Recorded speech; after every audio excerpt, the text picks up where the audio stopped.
he had to make I feel like Bloodstained. I feel like Castlevania turned 18 and they were just like, bye. Like, not my responsibility.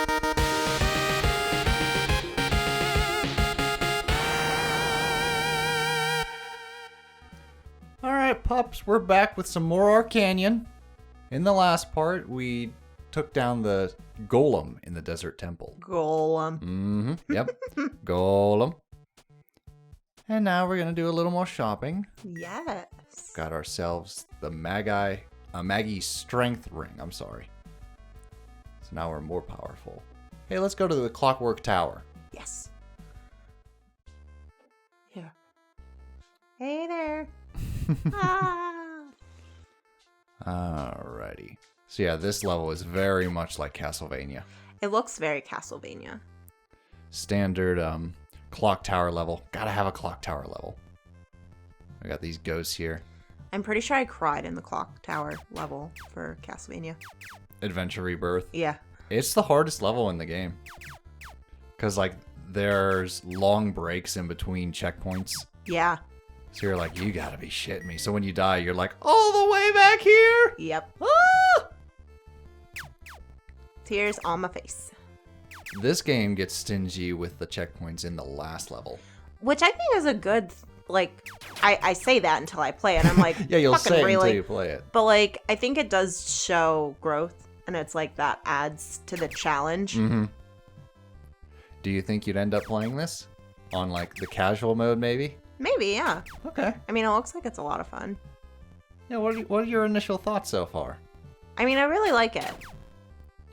To me, it's like... I'm trying to think of, like, the right wording. It's, like, nostalgic. Okay. But new. Cool. So what I mean by that is it, like, going for. Yeah, it has a lot of, like, nostalgia when it comes to, like, the scenery and the characters and, like, the powers and things like that, but the, like, setup. Yeah, harkens back to the days of old. Yeah, the setup feels very new RPG. Okay. But, like, the aesthetic and play feels very nostalgic. Sounds good. It's not an RPG, though. It feels more like there's a couple RPG elements, like shopping and getting upgrades. It's like an adventure. Mm-hmm. It's an adventure game.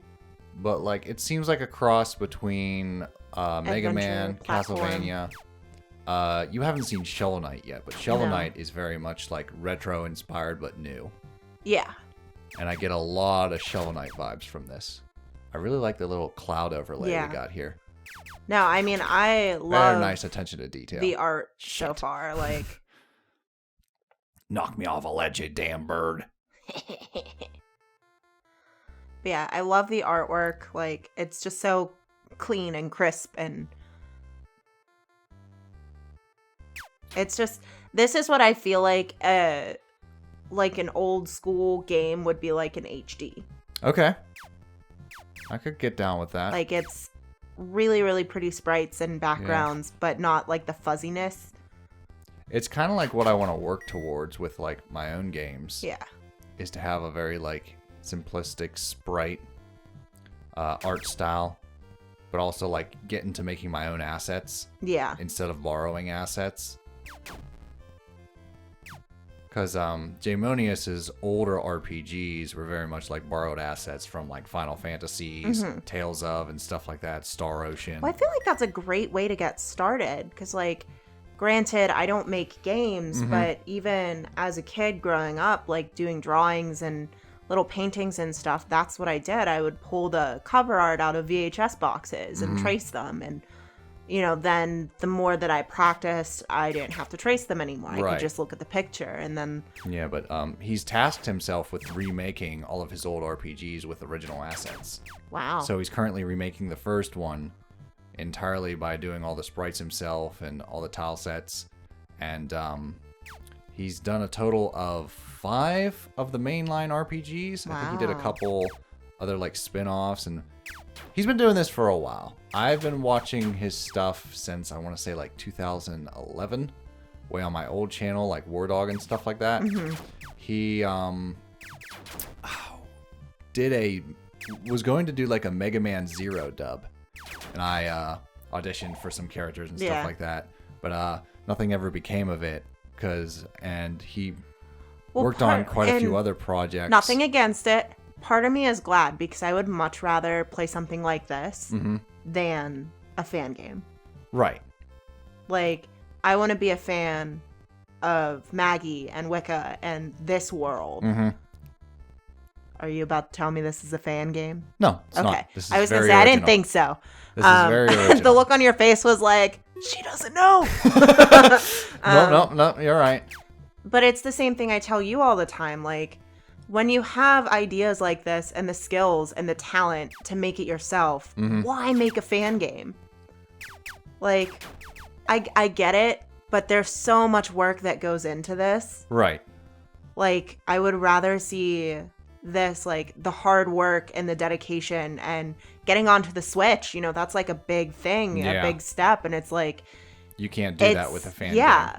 You can't. Be like, oh, that's a nice game you got there. You can only go anywhere until you get the cease and desist letters, you know. And it's like, whereas this is his game, just like, you know, Fantasy Forever Revisions is your game. It's your ideas. Yeah. Even if the assets are borrowed, like, you know, that to me, this is way more impressive and way more fun, knowing that, like, I don't know this guy. I have no idea where he's going to go with this. I can kind of like guess sometimes where you're going because I know you. Right. But it's just way more fun. Like, okay. Versus just wrong enough. Right. You know? Because like now we got this aura sight where we can see through transparent walls. So we can see which walls we can actually like walk through. My God, it's the thing that... To get some secrets? I wish they had in Castlevania when there's a chicken in one of these walls here somewhere, but good luck finding it. I think... You just gotta kind of hit walls until one gives. I don't know if it's Circle of the Moon, but it's in a Castlevania similar to Circle of the Moon, where you get an ability where you can actually see what's through walls. Oh. Yeah. Yeah, it was not in Rebirth. No. Rebirth is very much like a rebirth of classic Castlevania. But to be specific, it was a remake of a very awful Game Boy game called Castlevania the Adventure. I mean, that makes sense. And this was Castlevania the Adventure Rebirth. So much so that they, like, took out a lot of songs from Adventure, and I'm just like, the songs was one of the better things. You could have reused some of those songs. I wouldn't mind. Because, like, if you deep dive into the files, the first level song from the original Castlevania the Adventure is called Battle of the Holy. Okay. And in the Adventure Rebirth, they planned on using Battle of the Holy, but decided not to. And I'm just like, but that's the main theme of the original game. Why would you go through the effort of, like, redoing the song and not put it in the final product? I don't know. Sometimes it just doesn't fit. Like, I'm getting way more into trying to create certain things that are very, very new to me, like a graphic novel and thinking of, like, trying my hand at, like, old school style animation. And it's very intimidating and scary, but at the same time, it's like, well, I mean, it's not my job. No one's going to fire me if I can't get it right, or if I don't do it right the first time. You know, I just do it again. Yeah. Well, that's another thing. So I feel like they might have remade the song thinking there'd be room or that it would work, and then it just didn't. No, I get that. All right, you. I really like this level. It has, like, some outside bits as well. Yeah. It actually reminds me of Butter Building from Kirby's Adventure. Yeah? How you're going inside and outside of the tower. Yeah. Do-do-do-do-do-do-do-do. And Jaymonius has been watching all of our episodes. I know. He corrects us, but he doesn't correct that he doesn't hate us. I said that when we watched it, like, the last episode. I was like, I love that he told us about, like, where the wings go and, like, inspirations and stuff, but did not say he doesn't hate us. I'm like, it's okay. It's all right. Hey, the developer I still really like the game thus far. You know, it's okay. Mm-hmm. And I ask a lot of really stupid questions, so. Well, you also said that you like the writing of this more than Shantae. Oh, yeah. Absolutely. I as well really like these characters. Because, like, the characters even though Maggie doesn't have much dialogue, she does have a personality. Yeah. Even when she blushes, when it's just like, Maggie, why are you doing a victory dance? Aw. like it is. It's really cute. Like, she has her own little personality. She reminds me a lot of Link. Okay. Where, like, she doesn't talk, but she has a personality. Mm-hmm. Like, she very clearly has that. Whereas so far, our villain, he's kind of a bit of a dork. Yeah. Because he's like, he wants revenge, but he's also like, perfect landing. Yeah. Or like, you'll see, I'm very cutting. Throws a rock at a harpy. She did it. Yeah. So, like, I love that way more than, like, punch down humor. Mm-hmm. So the fact that, like, it's funny and we're giggling as, you know, as we're playing it and watching it. Yeah. And just, like, enjoying ourselves and, like, no one is being punched down. I'm a huge fan. I really think, like, just an idea... maybe not even this series, but like if he did like a Metroidvania style, to where like Shantae kind of has that like large labyrinth and you learn new abilities to go back and unlock new paths. I don't know if that's a plan with Arcanion 3 or like a new idea, but Metroidvanias are really fun in that way because you start super intimidated, but the more you learn, you're like, oh, I can use this ability for that. I'm assuming Metroidvania is like a Metroid Castlevania mashup. Oh yeah, that's right. Okay. That's not the official term, that's the fan term. Okay. Nintendo said they're called Exploration Adventure. Okay. Explorative Adventures, I think they're called. But like Metroidvanias. Metroidvania stuck around longer. I mean, that is... Because that's what people called like the associate Castlevanias that sure. associated a lot of Metroid elements. So they said, oh, they're Metroidvanias. And then it just kind of stuck to where, like, everyone does their kind of, like, Metroid kind of game. Yeah. And they call the genre Metroidvania. And when Metroid Dread came out, Nintendo obviously is not going to call it a Metroidvania. They said, a new chapter in the Explorative Adventure series. And I'm just like, oh. Okay.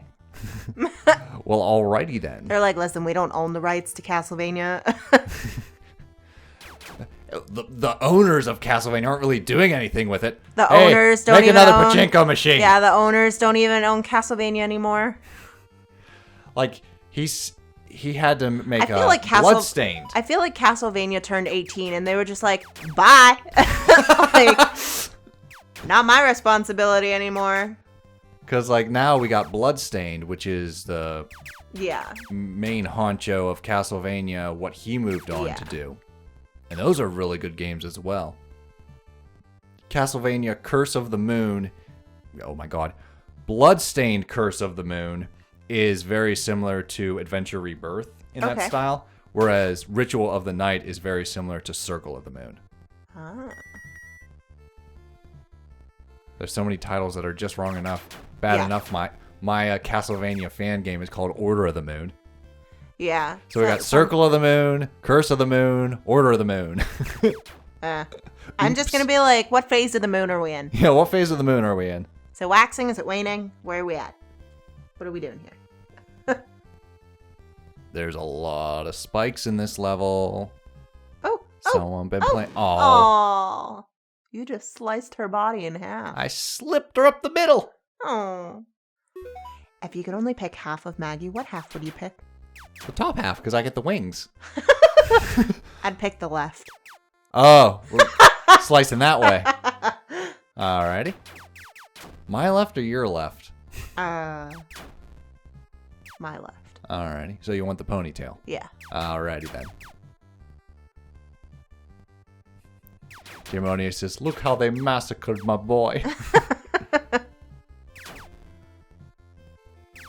But I've seen some footage of the sequel to Arcanion, and it's very, well, there's, how do I describe this? Because you haven't seen the games that I'm trying to describe.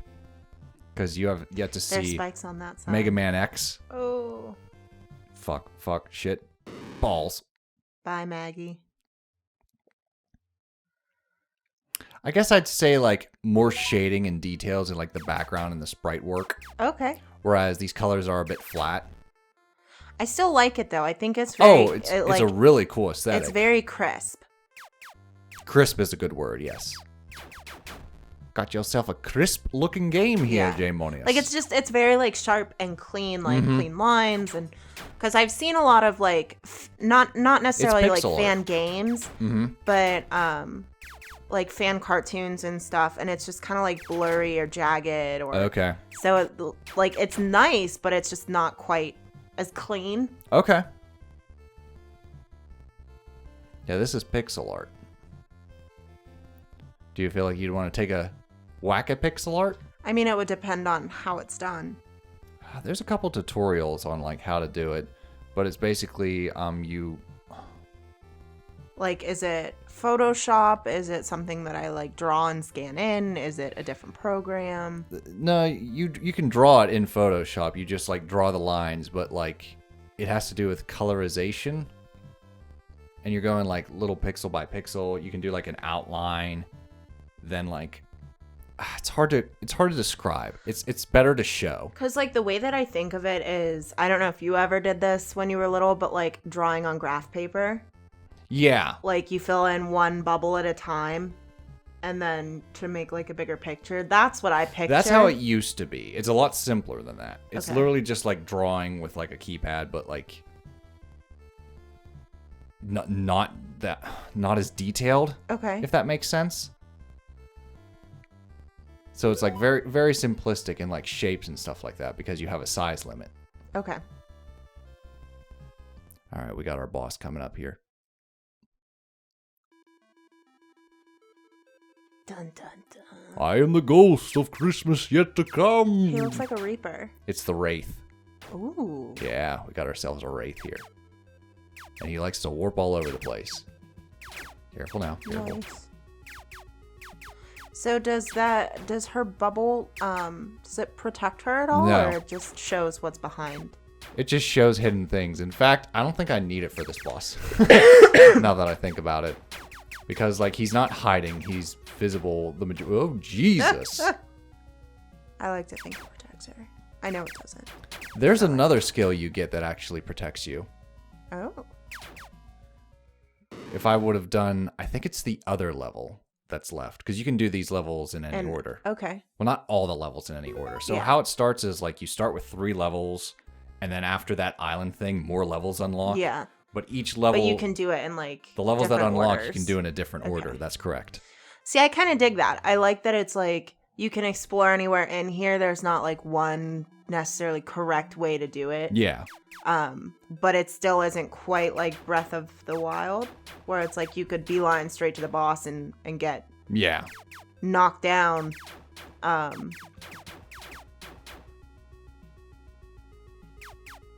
Sorry, I was watching. Oh, that's okay. I was waiting for you to finish your thought before I... I often do that for anyone that's new. I just kind of stop talking. Most of the time, that is the end of the sentence, even though it doesn't quite sound like it should be the end of the sentence. Well, all right then. All right, you get out of my way. A lot of the times you'll go, is that it? Is that all? Yep. Yeah, that's all. All right then. That's all we got there. We took down the Wraith. Yay! Do a little dance. Oh, yeah. All right. We don't have much coinage. So we got another level, and that's up in the sky.